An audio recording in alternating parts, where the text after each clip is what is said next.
Hey TI tubers, time again to talk about TI software and how to make it do cool stuff. And this time we're leaving behind the world of BASIC for something much weirder.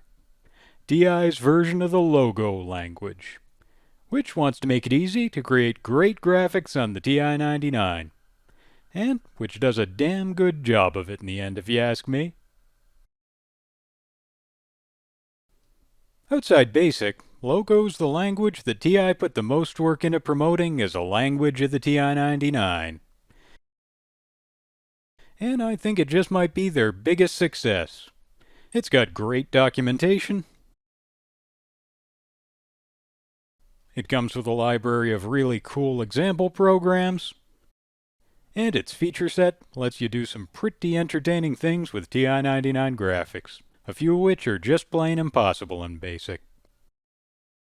Logo's got hugely improved sprite support, and it's got easy-to-use built-in development tools for designing your graphics. Plus, those graphics have more tiles to work with, which means richer scenery. All 256 tiles the VDP allows. Now, in defense of Extended BASIC for its part, that cart was designed to give you access to nearly all the features of the TI-99 without needing memory expansion, which is a lot to ask for on a system with only 256 bytes of CPU addressable RAM. So, all I'm saying is, you gotta give XP credit. It can do some pretty impressive things on an unexpanded TI-99, with nothing but the machine itself and an extended BASIC cart. For Logo's part, it doesn't try to pull off that kind of "look ma, no RAM" craziness that XP does. It does need the 32K memory expansion, like most good things on the TI-99 do. And it's probably for the best in the end, because if you're using a TI-99 today, you've almost certainly got a memory expansion. No reason not to, given the prices today. And if you don't have one, you should get one. Now. TI Logo without the need for a memory expansion does sort of exist on the TI-99 though, since with early Logo learning fun, TI offered kids a scaled back Logo experience that just needs the base console. But, like the title says, that cart's really just for fun, not for developing new Logo programs. As for the real TI Logo, if you look into picking yourself up that cart, and you probably should, as I'm about to argue here, well, you'll find there are actually two of them. TI Logo came out twice, first in '81, then again in '83, and there are some differences between the two versions. 1981's TI Logo had the regular Logo features you'd expect, and it had most of the features, but not all of the features TI Logo would ever get. It had the turtle graphics, which are the trademark of the Logo language, of course. And it had all the great sprite features TI's own logo throws into the package. But TI Logo 2 in '83 adds a few things that were missing in the original. As far as flashier features go, you've now got double-size sprites. And the sound feature set has gotten a huge expansion.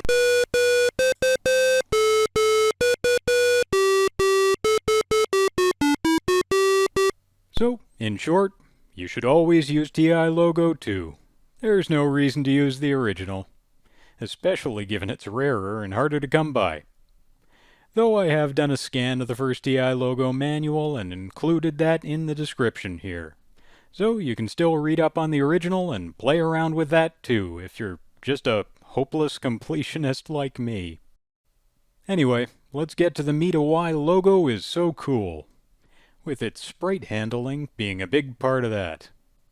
And sprites are something I've talked about a fair bit recently in an extended BASIC context here. So, I'm eager to take a look at how Logo compares. The upshot of my look at XP's sprite handling was that your most important strategy for making great TI-99 sprites is grouping and layering them, just like you see them being layered here, because any given TI sprite can only be one color, but you can pile up to 4 of them on top of each other to make a multicolored character, like Mario here. The only problem with that strategy is Extended Basic doesn't give you any way to control sprites as a group. You just update them one at a time and, well, hope you can do it fast enough the user doesn't notice. And when a game's not just animating sprites but doing everything else it needs to do besides, well, that can be kind of unrealistic. And you're going to find your sprites just wander off a bit now and again. Well, happily, TI Logo has a solution, and it comes down to a variable type that TI Logo has and XP doesn't. Lists. Logo variables can be lists of values or even lists of lists, and variables are dynamically typed, so you can mix numbers and strings and even lists and structure your data pretty elaborately.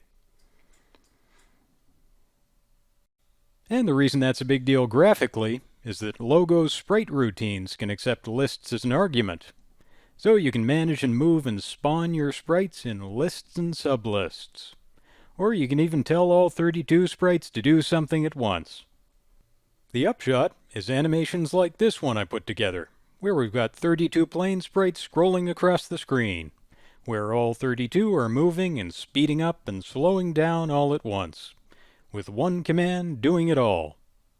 And you can target any subset of them that suits your purposes. So I can make every other plane's main sprite change color to something else. Or, instead, I can make every other plane's accent sprite change color to something else. You can change the list of sprites you're targeting at any point using the tell command. And from then on, any sprite commands target just that set. And even moving all 32 sprites with these commands, movement is still pretty reliable, with the sprites responding all at once together. But in general, you're not going to need to animate all 32 sprites in exactly the same way at exactly the same time. It's nice to know the sky's the limit, but that's just pretty unnecessary for most practical purposes. And the good news is, you'll get even better performance manipulating sprites in more likely numbers. Once you've got all your sprites doing what you want them to, you can set your Sprite Magnification with the big and small commands, which, surprise surprise, make your sprites big or small. And you can even turn on or off sprite motion entirely with the freeze and thaw commands. So, that's a pretty great feature set and some pretty great performance for a high-level language that's just stored as plain text. Which Logo is. It isn't tokenized like BASIC is. So, if you look at the binary content of your saved program, you're just going to see what you wrote there, in the plain. And yet, it's pretty compact, even putting aside the tools Logo gives you for defining your own command set and making things yet more concise. Most of the built-in commands already have 2 or 3 letter short forms, including the sexiest of Logo commands, SXY, which sets X and Y position for an object. And now that we've taken a peek inside the Logo interface, I think it's worth talking about that. Because Logo, as a development environment, gives you some pretty handy tools to work with. First off, really straightforwardly, it has a screen editor, rather than the line editor BASIC gives you. So, that's nice. But that part just makes sense, since it's a procedural language, and so, well, everything you write is going to be a procedure that you have to edit in that screen editor. And procedures in Logo are some playful creatures. They can call each other, they can call themselves recursively, they can create new procedures, they can read the contents of existing procedures, or even erase them. Plus, they can execute command lists with the run command.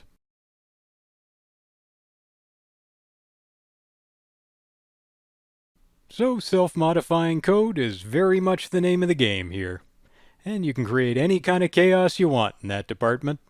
Have your program write or rewrite itself however you please. Logo will let you.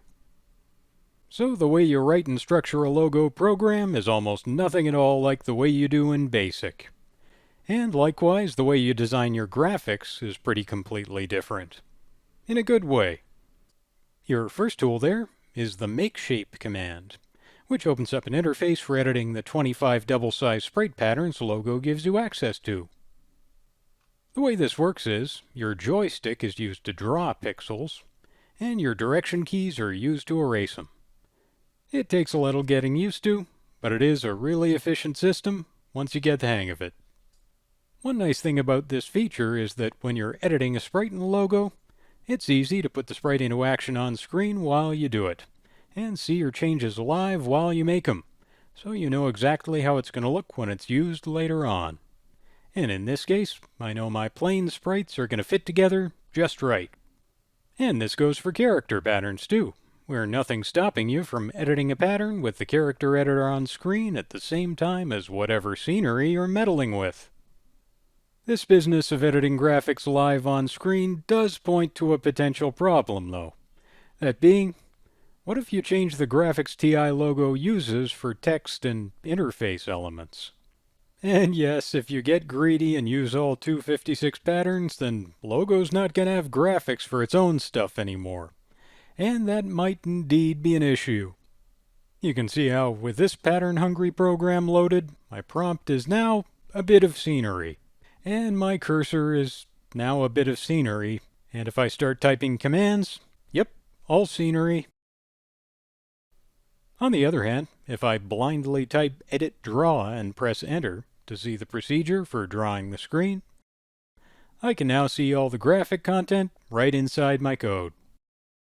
So that's kinda neat. But I guess the lesson here is, if you don't need to use all 256 of those characters, then probably you should leave those text characters be, so you can actually type anything once the program loads. Because all those custom patterns are in place immediately as soon as you load a Logo program.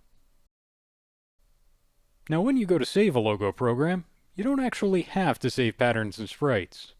You've actually got three options on the save screen: to save your procedures, to save your shapes and tiles, or to save both 1 and 2. So if you have a Turtle graphics program that makes its graphics with pure math, you can just save your procedures, since you don't actually have any tile or sprite graphics to retain. But for any programs that use tiles or sprites, you're going to save with option 3. And when you reload, you'll have your graphics ready to use and loaded super quick before execution even begins. So compare that to the traditional business of writing dozens of call-char commands to define all your characters in BASIC, and Logo's approach is both faster and easier. In BASIC, you'll find yourself waiting for all those hexadecimal strings to be converted to character patterns, while Logo just dumps the saved binary pattern straight to VDP on program load. Now this does mean, if your program needs to load new patterns on the fly, it's not going to be able to do that. Logo's only way to write new patterns is with Turtle graphics. But honestly, if there's a Logo program out there that really needs anywhere close to 256 tile patterns, I haven't seen it.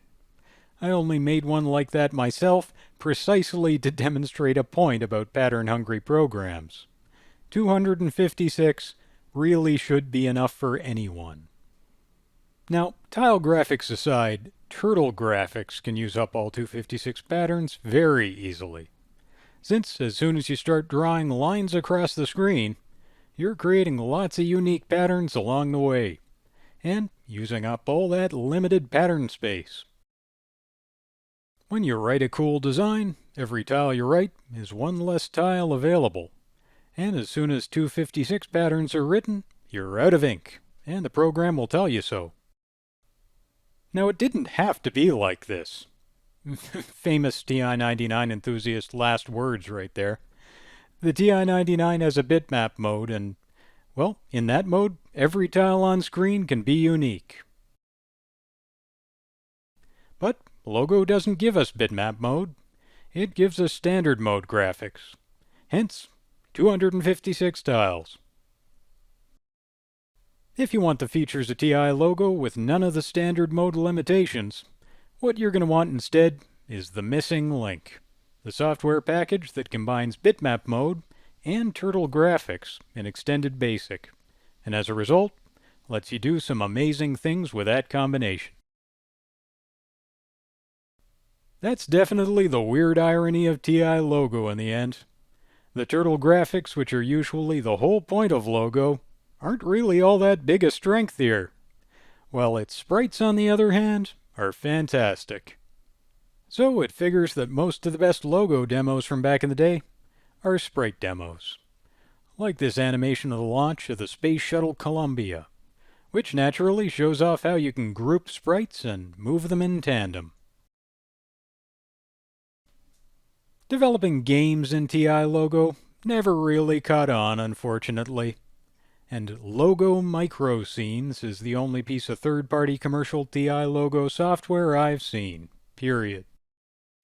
But we do have at least one full-fledged game implemented in Logo, and that's Froggo, a Frogger clone. And it's not bad. Though it's certainly not hard to make an okay-ish Frogger clone in just about any language. So it's no surprise we got one here. The tools TI Logo gives you can clearly build something more impressive than that, though. Everything any game would need is there. Both versions of Logo support keyboard input, and TI Logo 2 adds joystick support. As a result, a few people back in the day did make various little mini-games with it, just nothing too complex. But, games aside, at least one person thought outside the box and saw the potential for more than just games and graphics demos in TI Logo. Because LSpread is an example of that.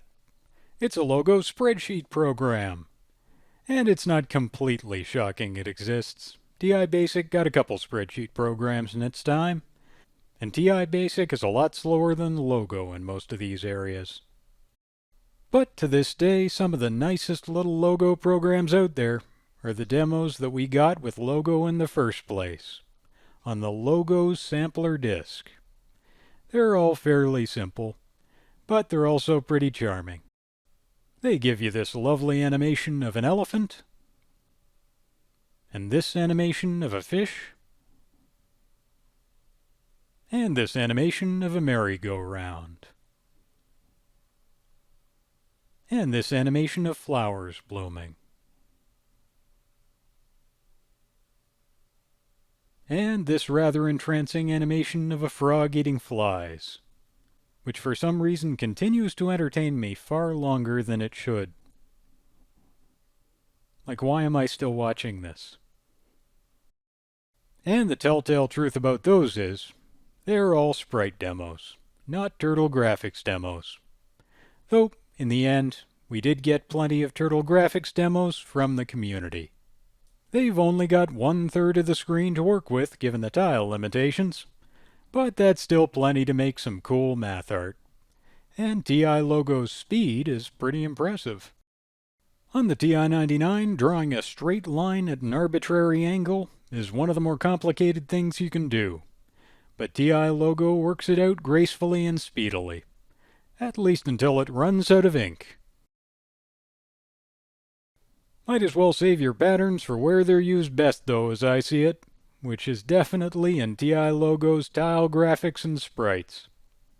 Especially given how easy Logo makes designing your sprites and backgrounds in the first place. Sure beats the old hex codes and graph paper approach. Plus, Logo 2 makes music on the TI-99 dead simple too. The original TI Logo just gives you a beep command, but Logo 2 gives you a music command, where your pitches are numbered on a major scale, or a chromatic scale if you prefer. So, a scale is as simple as 1, 2, 3, and so on. Now, admittedly, by giving you a limited set of pitches and a limited set of volumes, Logo does make it impossible to use some of the coolest tricks TI-99 music can use. Things like actively shaping your volume envelopes. Things like playing multiple tone generators at frequencies symmetrically offset from your target pitch by 1 Hz or 2 Hz. The kind of stuff that in XB lets you take a musical phrase like this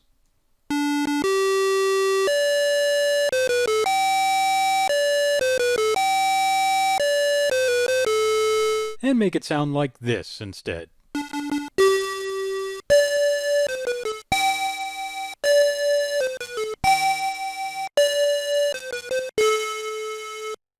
So you might miss those options if you're an XP Music power programmer.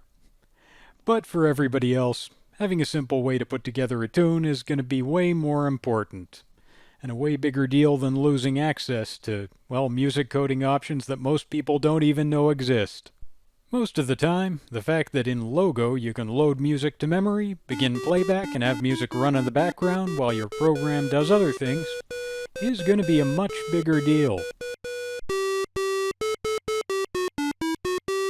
But I don't figure a lot of people are coming to Logo looking for music in the first place.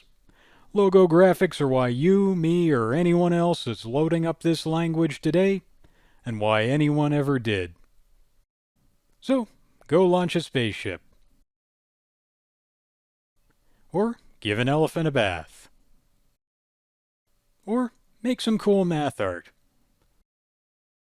Or send a fish for a swim. Or watch a frog eat some flies. Then 30 seconds later, ask yourself why you're still watching a frog eat flies on a TI-99 4A. But maybe that's just me. All those Logo demos and a bunch more besides that I liked are in the description if you want to play with them yourself.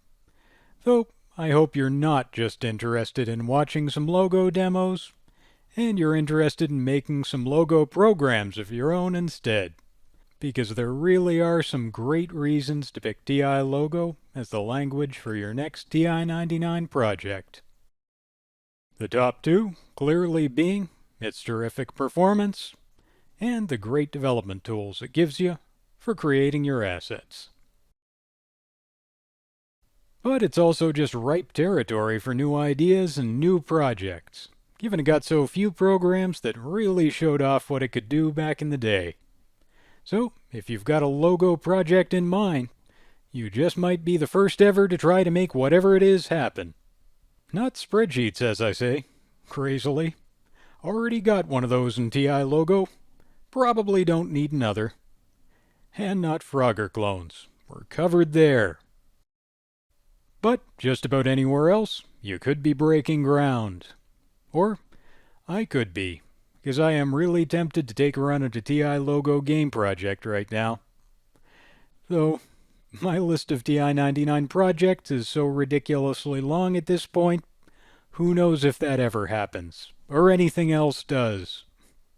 Plus, selfishly, most of the time I'd rather be making some wacky demo or doing some crazy experiment that shows off some given tool or trick, instead of developing a program for its own sake. As for Logo, it's been one of the more rewarding TI-99 rabbit holes I've dived down into on this channel, and it just so happens it was a suggestion from a viewer. So, with that in mind, if you've got ideas for TI topics you think I ought to cover here, well, by all means share them. There's still plenty more to talk about in the TI-99 world. Tell me what you think. And hit subscribe if you'd like to see what's coming next from me down the line.